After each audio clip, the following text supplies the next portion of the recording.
कामदा एकादशी व्रत पाप क्षय के लिए। कामदा एकादशी व्रत का महात्म्य। यह व्रत चैत्र मास की शुक्ल पक्ष की एकादशी व्रत को किया जाता है। पुराणों में कहा गया है कि चर और अचर सहित इस संसार में कामदा एकादशी व्रत से अधिक उत्तम और कोई दूसरी एकादशी व्रत नहीं है। वैसे तो एकादशी व्रत का प्रादुर्भाव उत्पन्ना एकादशी व्रत से भी माना जाता है। इसका व्रत रखने से वैकुंठ धाम की प्राप्ति होती है। सब तरह के पापों का जैसे पापों से भी छुटकारा मिलता है, पिशाचत्व दूर होता है। इस व्रत को करने से समस्त मनोकामनाएं पूर्ण होती हैं। पूजन विधि विधान।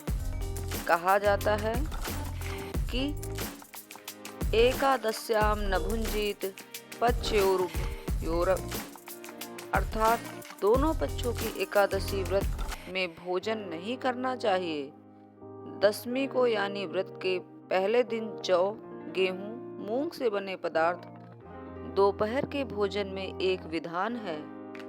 एकादशी व्रत के दिन प्रातः जल्दी उठकर स्नान आदि से निवृत्त होकर स्वच्छ वस्त्र धारण करें। व्रत का संकल्प ममाखिल पाप क्षय पूर्वक रीत कामनया कामदय काशी व्रतम करिष्ये कहकर रात्रि में भगवान को झूले में बैठाएं।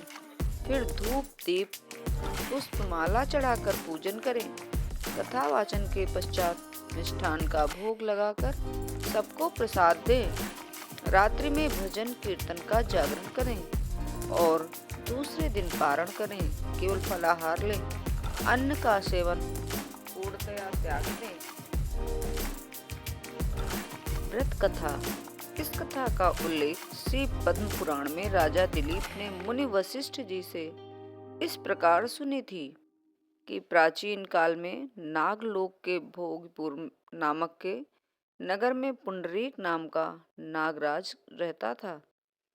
उनकी सेवा में गंधर्व, किन्नर और अप्सराएं लगी रहती थीं। उसी नगर में ललिता नाम की अप्सरा और ललित नामक गंधर्व पति पत्नी के रूप में निवास करते थे। वे दोनों सदा एक दूसरे के प्रेम में खोए रहते थे। एक दिन किसी सभा में ललित अपनी पत्नी ललिता के बिना गायन कर रहा था। गायन में गलतियां होने से वे श्रापित हुए और राक्षस बन गए। ललिता ने जब अपने पति को इस रूप में देखा तो वह दुखी हो गई। अपने पति को श्राप मुक्त करने के लिए वह जगह जगह भटकने लगी। एक बार जब वह भटकती हुई विंध्याचल के शिखर पर पहुंची तो वहां सृंग मुनि का आश्रम मिला। मुनिराज ने अपना पूर्ण परिचय देते हुए अपना दुखड़ा सुनाया। अपने पति की राक्षस गति से मुक्ति का उपाय जब ललिता ने ऋषि से पूछा तो ऋषि बोले, इस समय चैत्र मास की शुक्ल एकादशी का व्रत दिन है।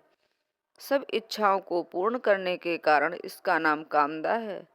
तुम इस व्रत को मेरी बताई गई विधि के से पूर्ण कर व्रत का पुण्य अपने पति को अर्पण कर दो। इससे उनका शाप दोष दूर हो जाएगा।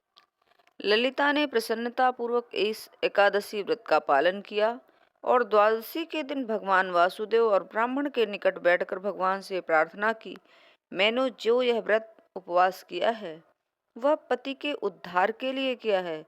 उसके दुष्प्रभाव से मेरे पति का शाप दोष दूर करें। ऐसा बोलते ही उसका पति राक्षस का रूप त्याग कर फिर से दिव्य रूप धारण करके गंधर्व बन गया। फिर उन दोनों पति पत्नी ने पूर्व की भांति वैवाहिक आनंद उठाया। इस प्रकार वे कामदा एकादशी व्रत के प्रभाव से बड़े सुखी हुए। तभी से समस्त मनोकामनाएं पूर्ण करने के लिए यह व्रत किया जाता है।